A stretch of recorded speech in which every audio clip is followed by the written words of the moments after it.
Hello everyone, and welcome to my channel. In the last video, I showed you how I started my mini-me with body mods and adding my tattoos. For this video, I will show you the face-up, hair, and clothes, as well as final photos. Without further ado, let's get artistic and see what comes from my mind today. Getting right into it, I take my airbrushed head and start sketching in the face with a watercolor pencil roughly 2 shades darker than the skin color. This way, any mistakes can be erased easily.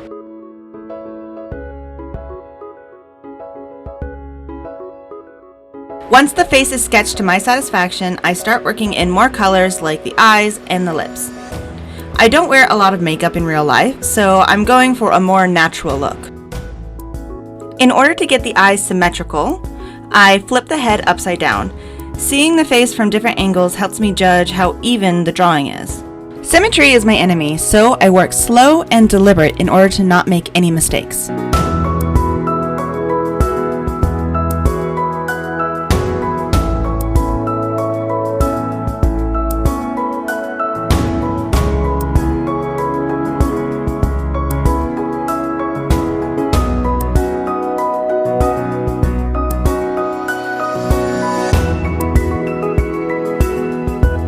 I place the pupils up and forward. I will be adding glasses, so having a forward expression will look better with them on. Placement of your eyes is important. The more whites of the eyes you show, the more awake or crazy the character looks. Pupil size is also important because it influences the expression. Large pupils are cute like a puppy, and small can make your character excited or, again, crazy.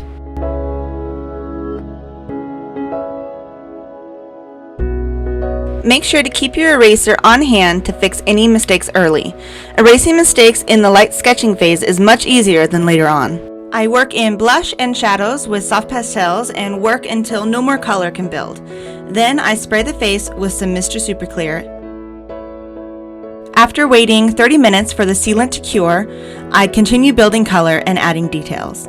This includes making the eye whites more opaque, making the eyebrows darker, adding different shades of green to the eyes, and building up color on the lips.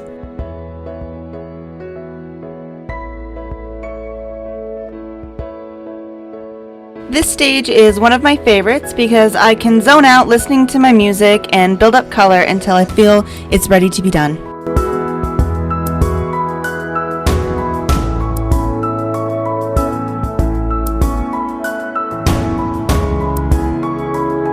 Taking my black pencil, I delicately draw the outlines of the eyes and start with the eyelashes. Starting from the base of the eye, I flick the pencil upwards to create thin lines. Make sure to keep your pencil sharp when you're doing this.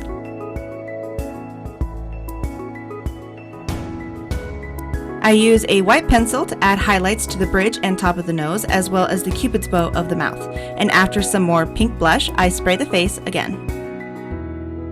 Once I feel I've gotten as far as I can go with the watercolor pencils, I switch to acrylic paint. With watered down white, I build up the sclera, and I use really cool color shift black paint for the pupils. I also added 2 brown dots on the left side of my face as a couple of beauty marks. Using green paint, I brighten up my irises. Since I don't use a lot of paint, I usually dip my brush into the cap or use my hands as a palette. That's why I'm always covered in paint when I do my projects. The color shift paint comes in all sorts of colors except for white, so I use dark and light green to add shine and sparkle to my eyes. Mixing up some light gray, I add some dimension to the sclera, and I also use the color shift paint in red and pink for the lips. I use regular black paint to finish up the tattoo behind my ear, and use a dot tool to add catch lights to my eyes and give my face a final spray of Mr. Super Clear. Before we call the face finished, let's add glaze to the eyes and lips. I use Dragonfly glaze in red gold shift and add it to the lips like lip gloss. Next, I use Liquitex high gloss varnish for the eyes, and I give the eyes 2 coats for an extra shine. If you add more than 1 layer of high gloss varnish, make sure to wait the allotted 3 hours between coats. Now the face is done. Let's jump back in time to my first attempt at myself and show you how I made a wig cap. Of course, I used a different head in the end, but the method is still the same. Take the head and wrap it in some cling wrap. Now take a piece of scrap stretchy fabric and wrap that on top of the head. Using a small elastic and some pins, make a guide around the head and make sure any bumps in the fabric are gone. Now take some strong glue, I'm using Elmer's Glue All, and paint a couple of thick layers of glue along the fabric, waiting for the first layer to dry before applying the next.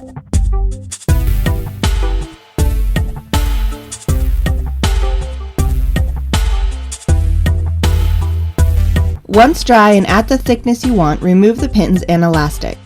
Take the fabric off the head and cut along the hairline.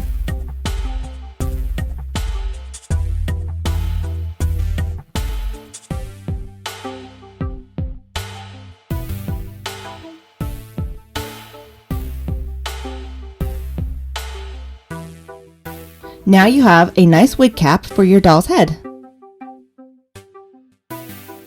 Next it's time to do the hair. As I said in my materials video, there are a couple ways to make doll hair. For this doll, I'm using acrylic yarn. I use a cardboard piece and wrap the yarn around it multiple times and then cut one end. I used 2 different shades of red and later added some browns to make the hair more interesting.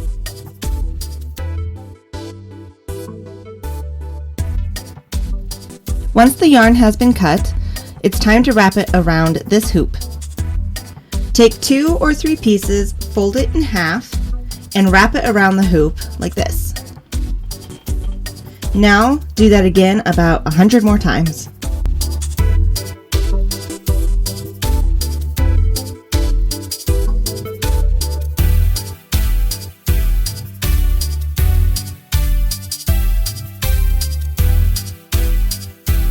Make sure to mix and match the different shades to make more interesting layers and color grouping.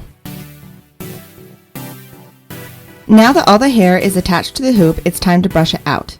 Take a wire pet brush and start from the bottom, brush the yarn out until it's untangled and fluffy.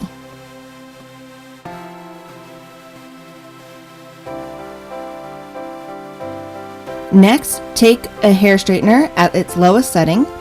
Grab a couple of hanks of yarn and start at the base, slowly straightening the yarn until it resembles a hank of hair.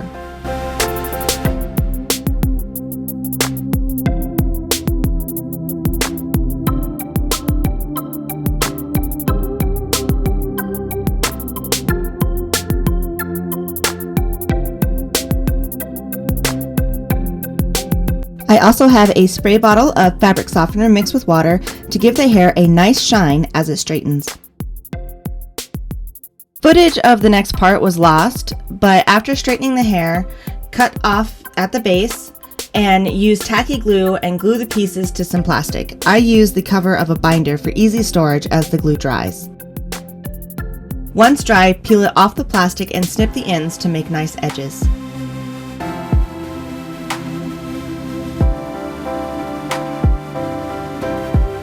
Going back to the wig cap we made earlier, put it on the doll's head and start gluing the wefts from the bottom and working your way around. Use a fast drying glue, I'm also using Elmer's Glue All. Wait for the first row of wefts to dry before adding the other. Patience is key because you don't want the wet glue to make your hair look gross. This footage is very messy, but the actual result looks a lot better, trust me. I chose to make a wig for my mini-me doll because I like to change my hairstyle a lot, and every time I change it in real life, I want my doll self to change too, and I figured a wig would be the easiest way to do that.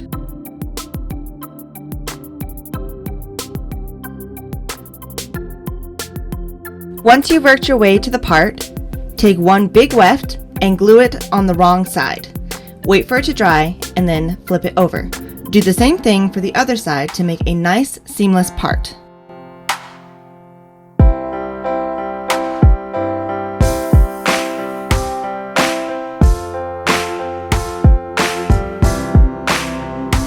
Okay, we have the face, the wig cap, and the hair. There's just one more thing we need, and that's the clothes. When it came to making the outfit, I figured the best thing to do to start out would be to make my avatar's main outfit. For this, I took a homemade pattern and traced it on some blue fabric. I tried to use my sewing machine, but ended up hand sewing it instead. I'm not the greatest at using a sewing machine quite yet, but I'm learning. Growing up, my mom and I would use the hand sign for I love you with each other as a kind of secret handshake. Not very creative, I know, but it was special to me, so it was a no-brainer to use it in some way as my logo. After finishing the shirt, I painted the logo on it with paint. I took some doll glasses and painted them to look like mine, and I added a couple of details here and there, but overall my mini-me is done. Let's put her together and see how she turned out.